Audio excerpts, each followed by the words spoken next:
예, 하나님께 드려지는 화목제물이라는 말씀을 우리 함께 나누기를 원합니다. 어버이 주일입니다. 부모님이 아직 살아계신 분도 계시고, 그죠? 그리고 이미 타계하신 분도 계실 겁니다. 그러나 어버이 주일이 되면 아니면 그렇게 생각나실 때가 있죠. 생신 때라든지, 그죠? 특별히 어떤 기념할 만한 일들이 있다면 아마 부모님들이 생각이 나실 거예요. 그래서 저는 얼마 전에 그런 생각이 들더라고요. 그냥 운전하고 가다가 갑자기 문득 야, 우리 부모님들이 나 때문에 고생을 참 많이 하셨겠구나 라는 생각이 문득 들더라고요. 왜 그러냐라고 한번 보니까 우리 자식들을 생각하면서 보니까 이놈들을 보니까 그래서 부모님 생각이 더 나는 것 같아요. 야, 나는 그렇게 하는 것 같지 않는데, 그죠? 요즘은 사는 형편이 옛날보다는 환경이 좋아졌잖아요. 경제적으로는 그때가 더 어려울 수 있겠지만 환경은 좋아졌잖아요. 그런데 그때는 환경도 어려웠고 경제적으로도 어려웠기 때문에 야, 이렇게 키우기 위해서 얼마나 애썼는가라는 생각이 문득 들더라고요. 그래서 참 이 사람이 우울해지면 안 되는데 운전하면서 한참 가다 우울하게 운전하면서 갔습니다. 자, 어버이 주일이잖아요. 그래서 우리가 아마 가장 큰 내가 사랑하는 부모님, 최고의 부모님은 누구입니까? 돈이 많은 분이 최고의 부모입니까? 아니면 금수저를 물고 태어나게 해주신 분이 최고의 부모일까요? 우리는 아마 다 그렇게 생각하실 거예요. 예수 믿게 해준 부모님이 최고의 부모님이다라는 것을 우리가 고백하게 될 겁니다. 제가 가끔씩 말씀을 드렸지만, 그래서 어머님이 그렇게 좀 몸이 불편할 때 병원에 계실 때 제가 그렇게 말씀을 드린 적도 있어요. 그전에도 말씀드렸지만 예수 믿게 해주셔서 고맙다고, 감사하다고 그렇게 얘기를 드린 적이 있습니다. 따지고 보면 교회를 제가 먼저 간 것 같지만, 그런데 나중에 어머니께서 고백하시는 걸 들어보니까 예전에 저 어릴 때, 시골에 살 때, 그죠? 그때 교회를 좀 다니셨더라고요. 그리고 큰 어려움이 있었을 때 그렇게 얘기하셨다 그러더라고요. 하나님, 이 어려운 때를 지나가면 제가 예수를 믿겠습니다 라고 그렇게 고백하셨더라고요. 그러다가 또 시간이 꽤 흘러간 것 같고요. 그래서 나를 예수 믿게 해준 부모가 이 세상의 최고의 부모입니다. 그분이 이제 늙고 병들고 때는 경제적으로 힘이 없다 하더라도 이제 우리 부모님이기 때문에 예수 믿게 해주셨기 때문에 최고다라고 우리가 고백할 수 있기를 원합니다. 우리도 자녀들에게 그렇게 됐으면 좋겠습니다. 부모된 우리가, 우리 조집사님 기도하셨듯이 부모된 우리가 자식들에게 아주 최고의 부모가 되기를 바랍니다. 어떻게 해서요? 예수 믿게 하는, 예수님을 믿을 수 있는 그 은혜의 통로가 되시길 바랍니다. 그래서 지금은 혹시라도 소원할 수 있는 관계지만 나중에는 분명히 그럴 거예요. 저도 그렇고 우리 성도님들도 마찬가지잖아요. 시간이 지나고 나면 그때 그러지 못했다는 아쉬움이 있지만, 그죠? 나중에는 분명히 알게 될 겁니다. 우리 부모님이 나를 예수 믿게 해주셨구나. 그래서 이렇게 우리가 고백할 수 있는 그런 삶이 되었으면 좋겠고요. 특별히 나를 위해서 사랑과 희생을 아끼지 않고 그렇게 하셨던 그 부모님의 사랑과 희생을 잊지 않고 우리가 그렇게 살았으면 좋겠습니다. 그러니까 내리사랑이라는 얘기가, 그 말을 젊을 때는 이해가 안 되지만 나이가 들어가면서 내리사랑이 어떤 거다라는 것들을 우리가 조금씩 깨달아가는 것 같아요. 그러기에 우리 성도님들이 정말 주 안에서 특별히 부모님을 위해서 더 기도할 수 있고 또 복음을 전할 수 있고 또 자녀들에게도 그러한 부모된 삶을 우리가 아름답게 살았으면 좋겠습니다. 오늘 말씀을 한번 보시기 바랍니다. 화목제는 정해진 화목제물을 드립니다. 그런데 오늘 성경에서는 무교병과 유교병을 함께 드리라라고 얘기합니다. 그리고 화목제물의 고기는 어떻게 하라고 얘기합니까? 그날에 다 먹어야 된다라고 얘기를 합니다. 그런데 서원이나 자원에서 화목제를 드렸다면 그 남은 고기를 이튿날까지 먹을 수 있다라고 얘기를 합니다. 그러면서 오늘 성경 본문에 하나님께 드린 화목제물을 구별해서 거룩하게 구별할 수 있는 그러한 삶이 되어야 한다라는 것을 오늘 말씀을 하고 있습니다. 자, 하나님께 드려지는 화목 제물은 첫 번째는 감사함으로 드려야 됩니다. 감사함으로 드려져야 됩니다. 자, 화목제는 우리가 알듯이 안전하다, 건강하다, 완전하다 또는 보답하다, 회복하다라는 사람에서 유래가 됩니다. 그래서 쉐렘이라고 읽습니다. 화목제. 쉐렘이라고 합니다. 자, 하나님께서 우리를 회복하시고 안전하게 하시는 그런 뜻을 담고 있습니다. 그래서 이 쉐렘은 하나님과의 끊어졌던 관계가 회복됨으로써 하나님 앞에 감사로 드려지는 제사. 그래서 감사의 제사가 바로 이 화목제 제사입니다. 자, 하나님께서는 어떻습니까? 우리에게 하나님의 평화를 이루시기를 원하시는 거예요. 하나님의 화목의 희생을 우리에게 보여주셨습니다. 그리고 그 말씀을 통해서 우리가 주 안에서 하나님의 회복하시는 그 은혜를 누리며 살기를 원하고 있습니다. 그래서 오늘 우리가 이스라엘의 이 5가지의 제사 중에 어떻습니까? 이 화목제는 하나님 안에서 바로 이렇게 회복되어지는 하나님과의 관계가 좋아지는 그러한 제사다라는 것입니다. 그런데 오늘 1절에 보면 11절에 뭐라고 얘기합니까? 화목제물의 규례라고 합니다. 규례라는 단어는 우리가 잘 알고 토라라는 뜻입니다. 그래서 하나님의 법, 하나님의 명령, 하나님의 지시입니다. 그래서 화목제를 드릴 때는 이렇게 드려야 된다라는 것을 오늘 말씀을 하고 있습니다. 그래서 하나님 앞에 이 희생 제사를 드릴 때는 감사함으로 드려야 된다라고 말씀합니다.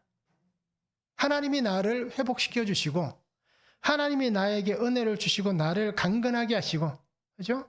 내게 어떤 특별한 보답을 주시는데 그 은혜에 감사하여 드려지는 것이 바로 이 화목제사라고 얘기하는 것입니다. 그래서 하나님 앞에 이 화목제의 제물은 레위기 3장에 보면 그때 필요한 제사를 드릴 때 제물들이 다 나와 있습니다. 이러한 짐승을 통해서 화목제를 드려라 라고 그렇게 말씀하고 있습니다. 그런데 오늘 7장 11절부터 어떻습니까? 그 기본 레위기 3장의 기초를 가지고 그 위에 무교병이라든지 유교병을 함께 감사의 화목제로 드릴 수 있다라고 얘기를 하는 것입니다. 그러니까 반죽을 해서 기름 섞은 그 반죽을 가지고 하나님 앞에 우리로 얘기하면 빵을 만들어서, 그죠? 납작한 떡을 만들어서 그것을 함께 그 제물과 함께 하나님 앞에 드리는 것. 이것이 오늘 하나님의 말씀입니다. 그래서 하나님 앞에 감사함으로 드려지는 이 화목제는 오늘 성경에 보니까 거제로 드린다라고 말씀합니다. 하나님 앞에서 드려지는 모든 이 제사는 어떻습니까? 다른 것은 상관이 없지만 이 화목제의 제사를 드릴 때는 하나님 앞에 드려진 그 제물들, 이것을 거제로 드리는데, 이 거제란 말은 하나님 앞에서 이렇게 어떻습니까? 오늘 같으면 이 강대상 앞에서 제단이잖아요. 이 제단 앞에서 하나님 앞에 이 제물을 드리는 것들을 이렇게 들었다가 내려놓는 겁니다. 그래서 제사장이 그 제물을 하늘 위로 들었다가 그 제단 위에 내려놓는, 이것이 거제라는 방법입니다. 그래서 이 거제는 테루마라는 단어를 쓰는데 이것은 올려 바쳐졌다라는 것에서 선물이라고 해석을 합니다. 하나님 앞에 올려드려졌다 라고 해석을 하는 것입니다. 그래서 제물 또는 선물 이렇게 해석을 하고 있습니다. 그래서 하나님 앞에 드려지는 모든 화목제의 감사 제물을 하나님 앞에서 하나씩 다 올려드렸다가 그것을 제단에 내려놓는 것입니다. 자, 그래서 하나님 앞에 나아가는 자는 감사로 나아가야 됩니다. 그래서 오늘 우리가 하나님께 이 화목 제사를 드리고 화목 제물을 드릴 때에 감사함으로 하나님께 나아가는 겁니다. 감사함으로 하나님 앞에 나아가면서 오늘 나의 삶의 모든 것, 내게 베푸신 모든 것 하나하나씩을 어떻게 해야 됩니까? 하나님 앞에 드리는 겁니다. 하나님의 제단 앞에서, 아니면 내가 살아가는 삶의 자리에서 하나님 앞에 모든 것을 올려드리는 그러한 삶을 사는 것이 바로 이 화목 제물입니다. 그래서 시편 50편 23절에 보면 감사로 제사를 드리는 자가 나를 영화롭게 하나니 그의 행위를 옳게 하는 자에게 내가 하나님의 구원을 보이리라 라고 말씀합니다. 오늘 우리로 얘기하면 예배 자리에 나올 때에 하나님 앞에 어떤 예배 자리에서 나와야 됩니까? 감사함으로 나오는 겁니다. 그래서 이 시간 예배를 통해서 하나님 앞에 나 자신을 하나님 앞에 올려드리는 겁니다. 예수님께서 십자가에 달리실 때 어땠습니까? 그 십자가가 올려졌다는 표현을 씁니다. 높이 들렸다는 표현을 쓰고 있습니다. 즉 이게 어떤 얘기입니까? 하나님 앞에 그렇게 드려졌다라는 얘기입니다. 그리고 우리 성도님들이 감사함으로 하나님 앞에 나오시기를 원합니다. 그렇죠? 삶의 자리가 때로는 불만이 있고 불평이 있고 때로는 어떻습니까? 어수선할 수도 있습니다. 그런데 우리가 즐겁고 기쁜 마음으로 나올 수도 있습니다. 그러나 우리가 하나님 앞에 나오실 때는 그 모든 것은 다 잊어야 됩니다. 그 모든 것을 다 풀어내야 됩니다. 그리고 정말 하나님께서 나를 구원하신 그 구원하심에 감사해서 하나님 앞에 나올 수 있는 그러한 신앙의 삶을 우리가 살아가야 하는 것입니다.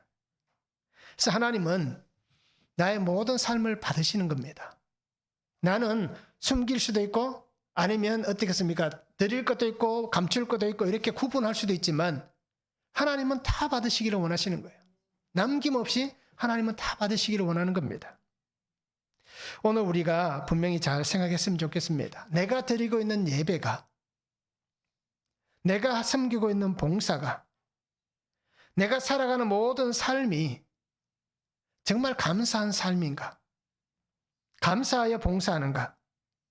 감사하여 예배를 드리고 있는가? 만약 우리의 예배와 우리의 봉사, 우리의 삶의 모든 것에서 감사가 빠져버리면 하나님은 어떻게 하실까요? 그 재물은, 그 제사는, 그 예배는, 그 섬김은 하나님은 받지 않으실 거예요. 하나님께서 인정하지 않으신다는 겁니다. 그리고 오늘 우리 성도님들이 하나님이 받지 않으시는 그 예배자가 되지 않기를 바랍니다. 평생을 수고하고 교회를 섬기고 그저 성도들을 섬기는 그 섬김과 봉사가 내가 평생을 그렇게 했는데 하나님이 받지 않는 그러한 봉사가 되지 않기를 바랍니다. 내가 살아가는 모든 삶이 어떻습니까? 평생을 열심히 정말 믿음 안에 산다라고 얘기했는데 그렇게 믿음으로 산다라고 고백했는데 하나님이 나를 인정하지 않는, 하나님이 나를 받지 않는 그러한 삶이 되지 않았으면 좋겠습니다. 그래서 우리의 모든 것들이 정말 감사함으로 하나님 앞에 드려지는 그런 은혜가 있으면 좋겠습니다. 골로새서 3장 16절과 17절에 보면 그리스도의 말씀이 너희 속에 풍성히 거하여 모든 지혜로 피차 가르치며 권면하고 시와 찬송과 신령한 노래를 부르며 감사하는 마음으로 하나님을 찬양하고 또 무엇을 하든지 말에나 일에나 다 주 예수의 이름으로 하고 그를 힘입어 하나님 아버지께 감사하라 라고 말씀합니다. 왜 우리가 감사해야 되느냐? 바로 예수 그리스도가 계시기 때문입니다. 주님이 아니면 우리가 감사할 수 있는 게 없습니다. 그렇잖아요. 내가 가진 것을 가지고 하나님 앞에 나아갈 수가 있겠습니까? 없다는 얘기입니다. 이 구약, 이 레위기가 쓰여진 이때만 하더라도 어떻습니까? 하나님 앞에 나아갈 수 있는 사람은 아무도 없었습니다. 단지 하나님께서 부르시는 그 한 사람들, 그죠? 특별히 대제사장, 그 하나님이 부르시는 1년에 한 번 부르시는 그 은혜 앞에 나아갈 때에 하나님의 속죄의 은혜를 경험하는데 지금은 어떻습니까? 예수님 때문에 언제든지 우리가 하나님 앞에 나아갈 수 있잖아요. 내가 믿음으로 하나님의 은혜를 구하고 고백하면 나아갈 수 있는 겁니다. 왜요? 주님 때문에 그를 힘입어 하나님 앞에 나아갈 수 있는 길을 열어주셨기 때문에. 그리고 오늘 우리가 예수 그리스도 안에서 하나님 앞에 감사함으로 아름답게 드려지는 그러한 믿음의 삶이 되면 참 좋겠습니다. 한번 적용해 보시기 바랍니다. 하나님 앞에 감사한 일은 무엇이 있습니까? 나는 무엇을 하나님 앞에 감사합니까? 어제보다 오늘 살이 1kg 더 빠져서 감사한가요? 아니면 어제보다 오늘 하루 더 건강해져서 감사한가요? 무엇이 감사한지 우리가 한번 적용해 보시기 바랍니다. 그리고 감사하는 삶인가? 아니면 불평하는 삶인가? 하루하루를 지나면서 내가 감사의 말이 더 많이 나오는가? 이제 불평과 원망의 소리가 더 많이 나오는가? 우리가 그것을 한번 적용해 보시면 좋겠습니다. 자, 두 번째는 하나님을 기쁘시게 하는 것입니다. 16절에서 18절입니다.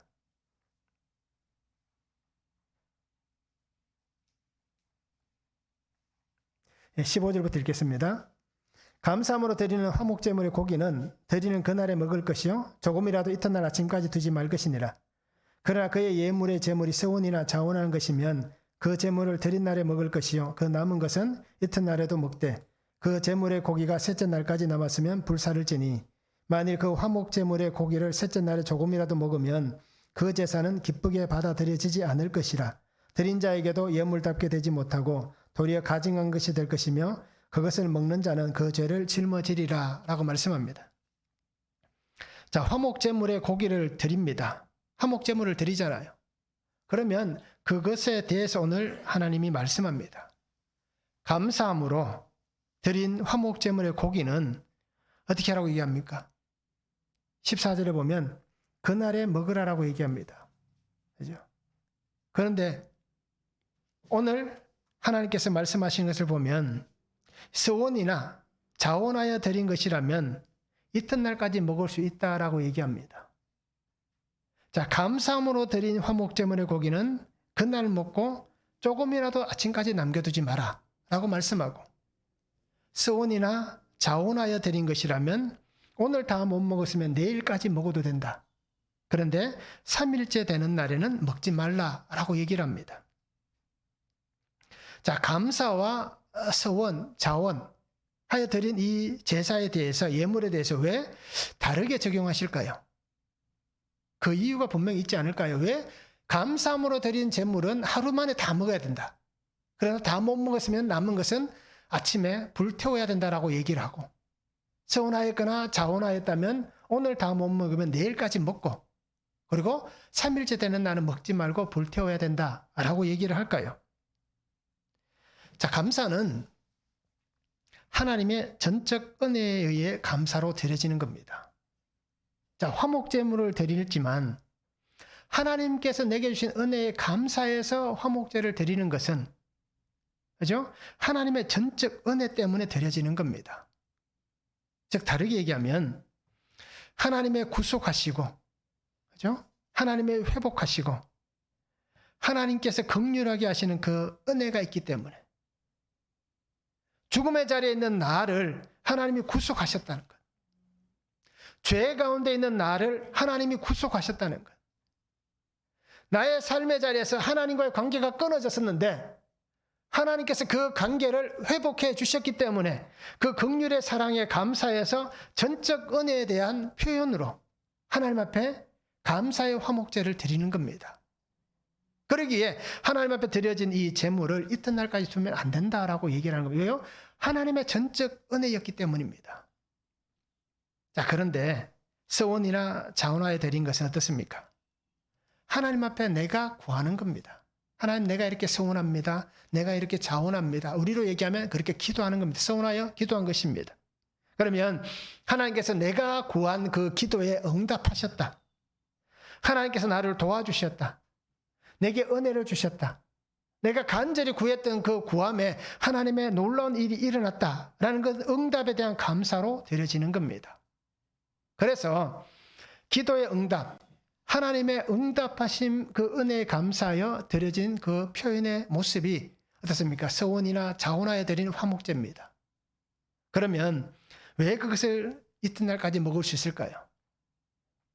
하나님이 나에게 이러한 은혜를 주셨습니다. 내가 하나님 앞에 기도한 것에 대해서 이렇게 응답하셨습니다. 라는 그 은혜를 함께 나누는 겁니다. 즉, 하나님의 은혜를 나눌 수 있는 그 시간을 하나님께서 더 많이 허락하신 것이 바로 이 모습입니다. 그래서 오늘 내게 베푸신 이 하나님의 은혜를 더 많이 나눌 수 있도록 하나님께서 은혜의 시간을 그렇게 허락해 주신 것입니다. 그래서 이렇게 감사로 드린 것과 서원이나 자원하여 드린 것에 대해서 분명히 이런 어떻게 보면 다르게 적용하시는 하나님의 은혜입니다. 자, 그런데 오늘 말씀은 중요한 것을 얘기합니다. 하나님 앞에 드려지는 화목제는 어떻습니까? 기쁨으로 하나님께서 받으시는 제사가 되어야 한다라고 얘기를 합니다. 하나님이 받으시는, 그런데 하나님께서 기쁘게 받으시는 그 제사가 되어야 된다, 예배가 되어야 된다라고 얘기합니다. 자, 하나님 앞에 드려졌습니다. 그런데 이 드려짐이 하나님의 말씀이 아닌 내가 원하는 대로 사용하고 내 마음대로 적용한다면 과연 그것을 하나님께서 기쁘게 받으시겠는가라는 것입니다. 우리로 얘기하면 어떻습니까? 예배를 내가 하고 싶은 대로, 그죠? 내가 즐기는 대로, 내가 원하는 방법대로 예배를 드린다면 과연 그 예배를 하나님이 기쁘시게 받으시겠는가라는 것입니다. 주체가 하나님이 아닌 내가 되어 있다면 그 예배를 하나님께서 받으시느냐라는 것입니다. 하나님께서 기쁘게 받으시는 오늘 나의 신앙의 삶이 되어야 됩니다. 내가 살아가는 삶이지만 내가 원하는 대로, 그죠? 내가 좋아하는 대로, 내가 즐기는 대로 그 삶을 살아간다면 과연 내가 하나님 앞에서 구별되어지고 구속의 은혜를 경험하고 그 은혜를 받은 사람이다 라고 우리가 얘기할 수 있느냐라는 것입니다. 하나님이 주인 되는 삶이 아니라 내가 주인 되어 살아가는 삶이라면 과연 그 삶이 하나님께서 원하시는 삶이 되는가라는 것입니다. 그래서 오늘 우리는 정말 하나님께서 내가 사는 삶의 모습, 또 내가 드리는 이 예배, 이 모든 것을 하나님께서 기쁘게 받으시는 그러한 예배, 그러한 삶인지를 우리가 깊이 있게 한번 생각해 봤으면 좋겠습니다.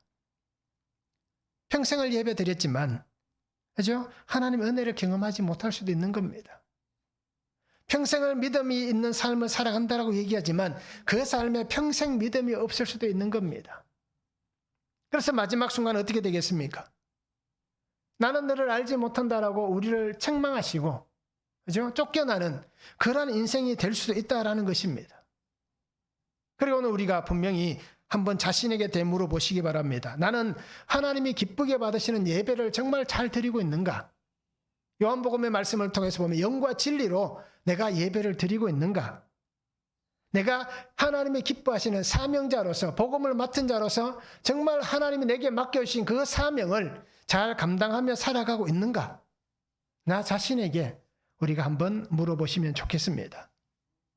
그래서 하나님의 기쁨, 정말 하나님 나를 기뻐하시는, 그리고 그 기쁨이 내게도 풍성한 그러한 나의 삶이 되고 신앙이 되면 참 좋겠습니다. 한번 적용해 보시길 바랍니다. 나는 누구를 기쁘게 합니까? 나는 누구를 기쁘게 하려고 예배를 드리고 있습니까? 한번 적용해 보시기 바랍니다. 내가 드린 예배는 누구를 기쁘게 합니까? 하나님을 기쁘게 합니까? 아니면 나 자신을 기쁘게 합니까? 아니면 뭐 이렇게 표현해도 되겠죠. 뭐 남편을 기쁘게 하고 아내를 기쁘게 하고 자녀들은 부모를 기쁘게 하고, 그래서 우리가 예배를 드리지는 않는지 우리가 한번 적용해 보시면 좋겠습니다. 자, 세 번째는 정결한 자만 먹을 수가 있습니다. 19절에서 21절입니다.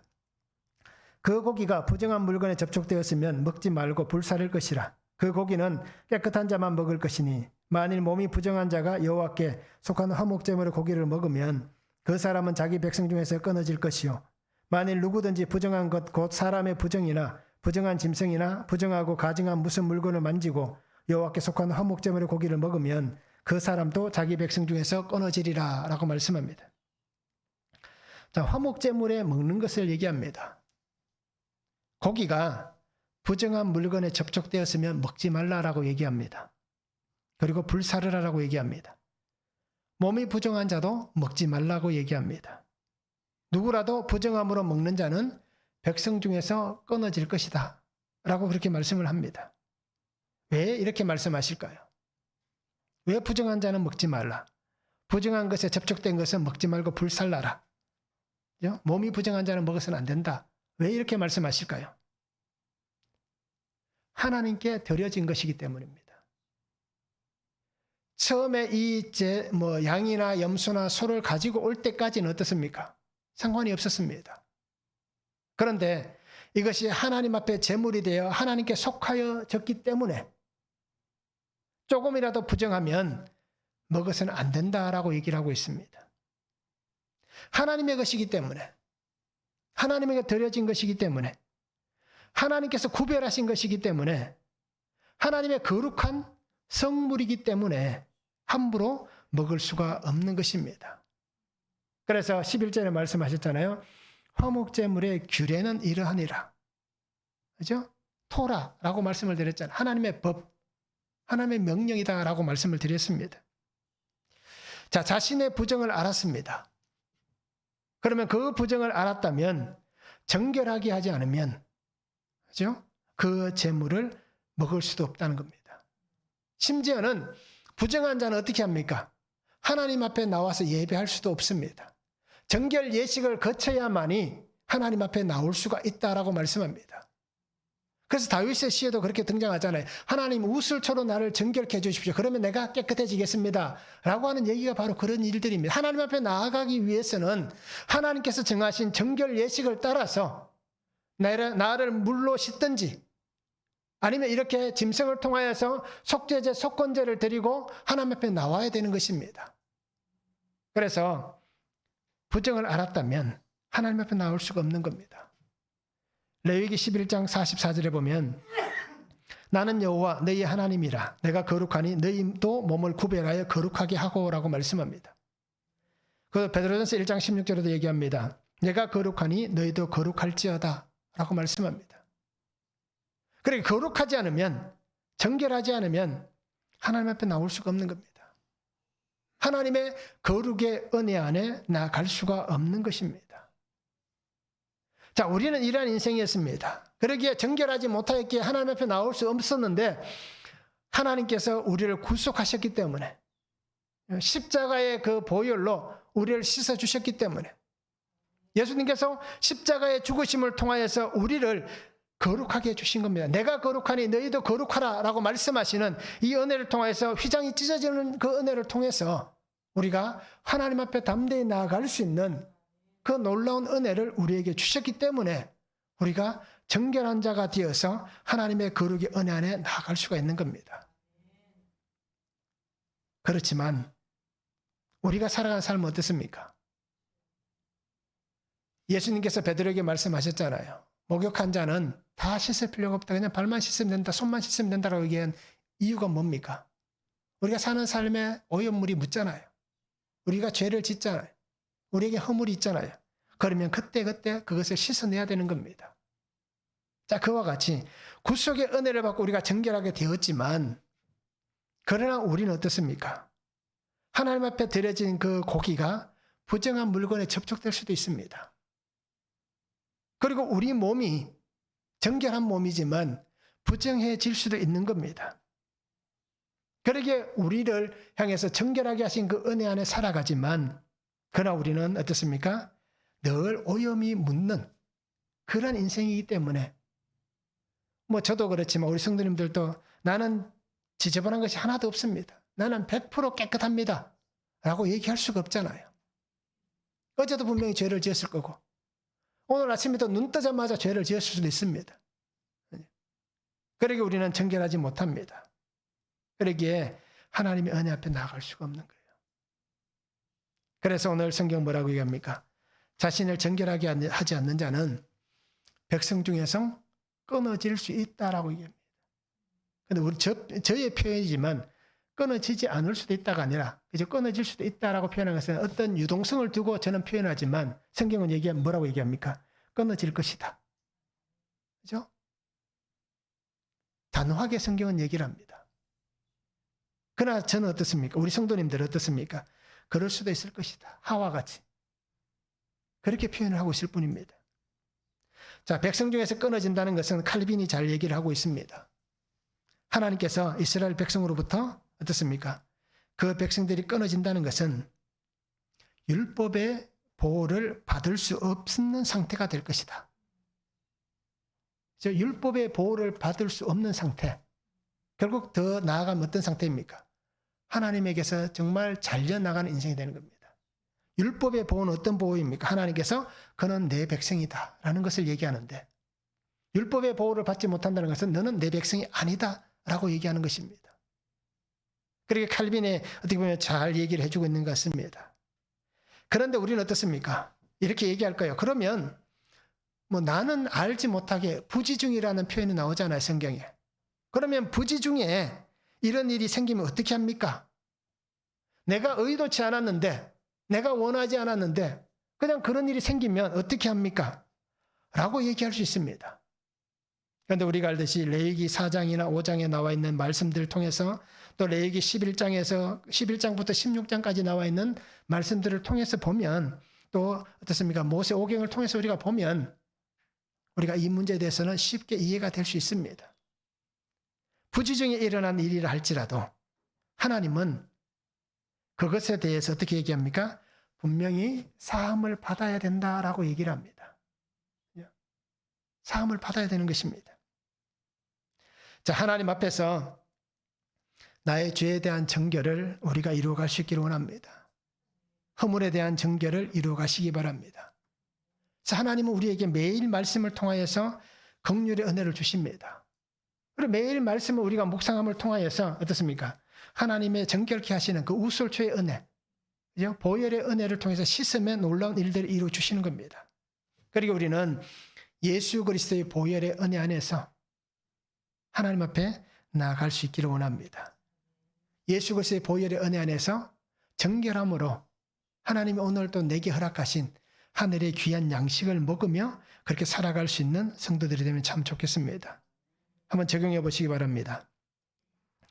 내가 씻어내야 될 나의 부정함, 나의 죄, 나의 허물은 무엇입니까? 내 부정함은 무엇입니까? 나의 죄와 허물은 무엇입니까? 이것을 우리가 적용해 보시면 좋겠습니다. 네 번째는 분별 있는 삶이 되어야 됩니다. 22절에서 27절입니다. 여호와께서 모세에게 말씀하여 이르시되 이스라엘 자손에게 말하여 이르라. 너희는 소나 양이나 염소의 기름을 먹지 말 것이요 스스로 죽은 것의 기름이나 짐승에게 찢긴 것의 기름은 다른 데는 쓰려니와 결단코 먹지는 말지니라. 사람이 여호와께 화제로 드리는 제물의 기름을 먹으면 그 먹는 자는 자기 백성 중에서 끊어지리라.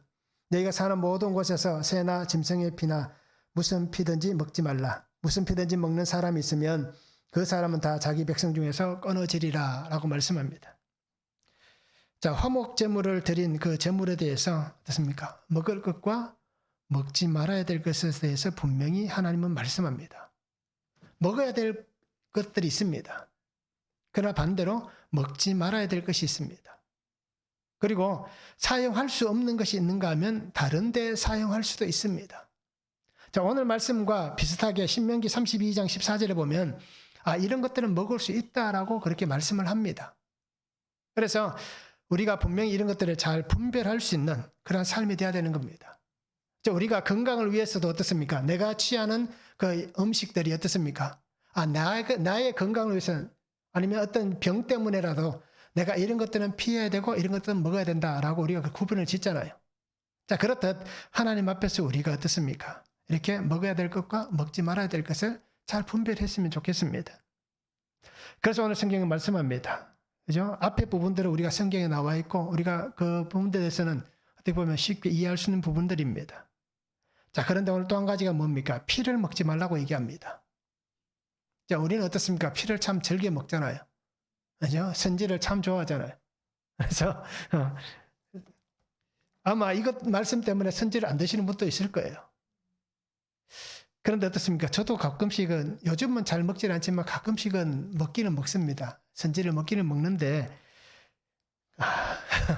그렇습니다. 그래서 우리가 오늘 말씀을 따라서 보시기를 바랍니다. 피는 먹지 말라.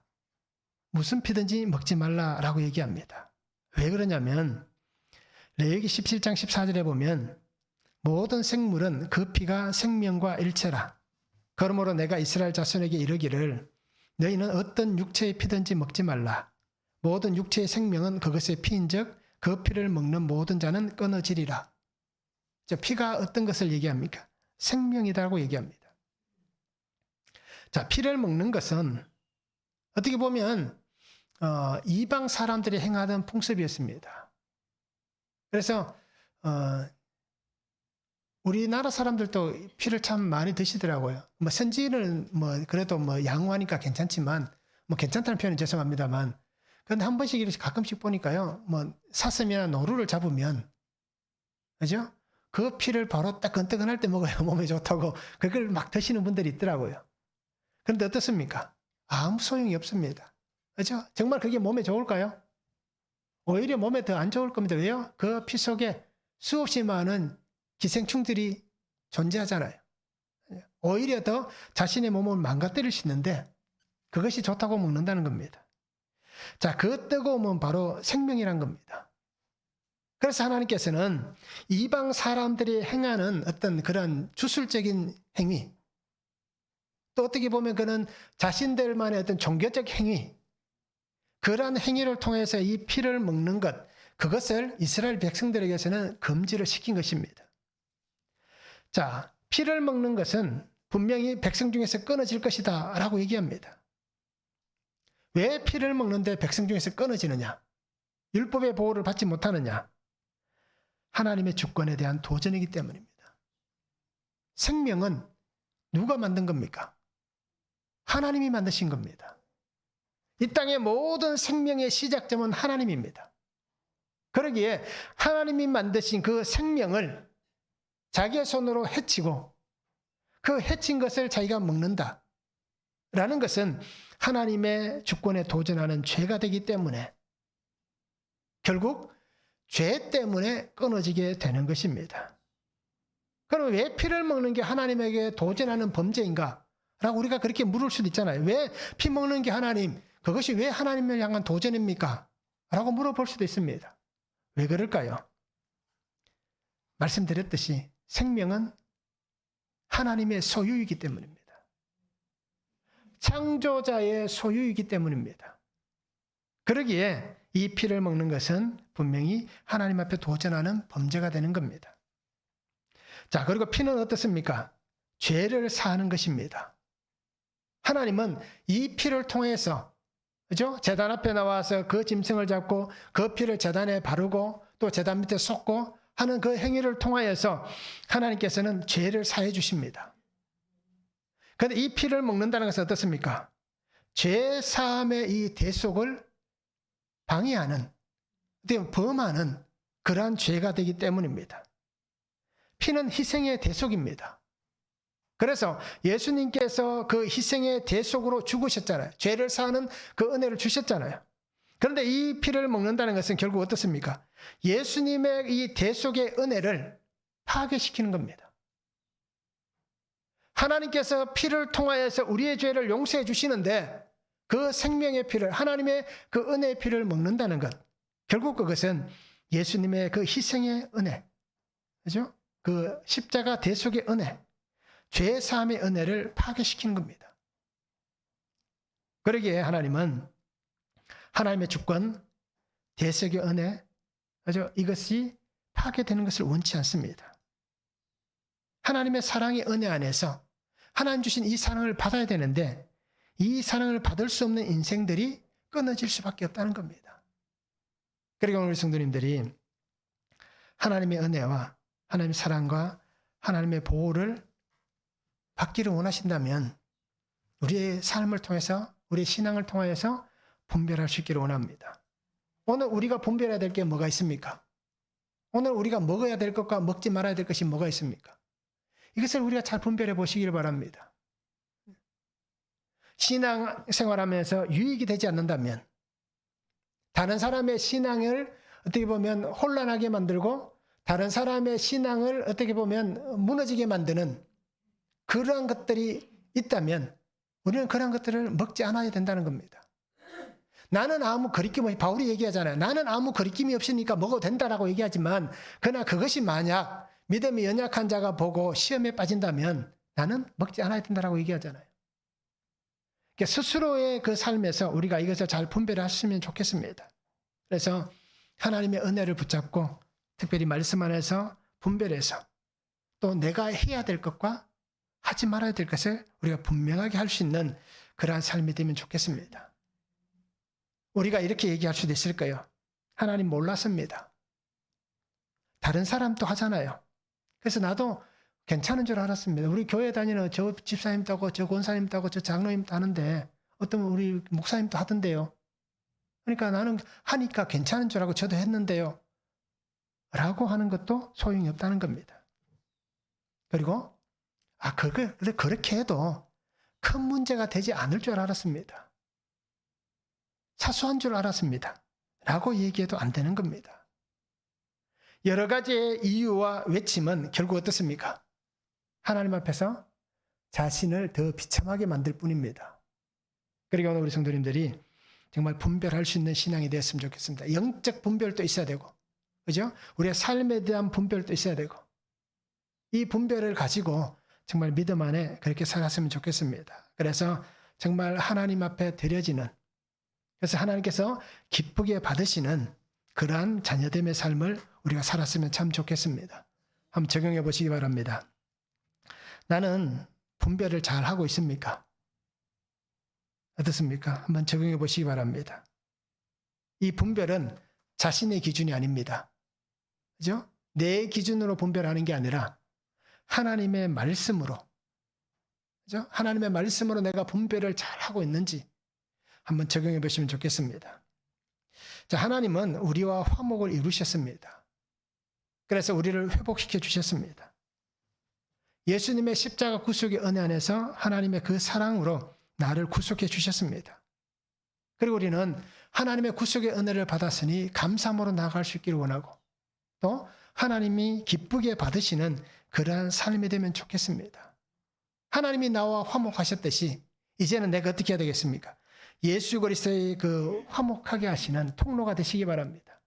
그래서 가정 안에서 화목을 이루고, 직장에서 화목을 이루고, 또 교회 공동체 안에서 화목을 이루어서 정말 하나님 앞에 온전하게 기쁨으로 드려지는 그러한 복된 성도의 삶이 될 수 있기를 주님의 이름으로 축원합니다. 기도하겠습니다. 사랑의 아버지 하나님 감사합니다. 오늘도 우리 주신 말씀을 바라보고 주의 은혜 가운데 나아갑니다. 아버지 하나님, 새 일을 행하여 주시고 하나님 뜻 가운데 세워 주시옵소서. 특별히 하나님께 드려지는 화목 제물이 되기를 원합니다. 감사함으로 드려지게 하시고 하나님이 기쁘게 받으시는 우리의 삶이 되고 우리의 신앙이 되게 하여 주시옵소서. 그래서 정말 날마다 나의 죄와 허물을 주님 앞에 고백하며 날마다 씻어 정결한 자가 되어서 하나님께서 내게 오늘도 허락하시고 공급하시는 하늘의 신령한 양식을 먹으며 살아가는 귀한 성도의 삶이 되도록 은혜를 다하여 주시옵소서. 그래서 날마다 주와 함께 사는 자가 되게 하시고 하나님께서 나와 화목하신 그 화목의 아름다운 일들을 이제 내가 나의 삶의 현장에서 이루어갈 수 있는 귀한 성도가 되도록 축복하여 주시옵소서. 감사를 드리며 예수 그리스도 이름으로 기도하옵나이다. 아멘.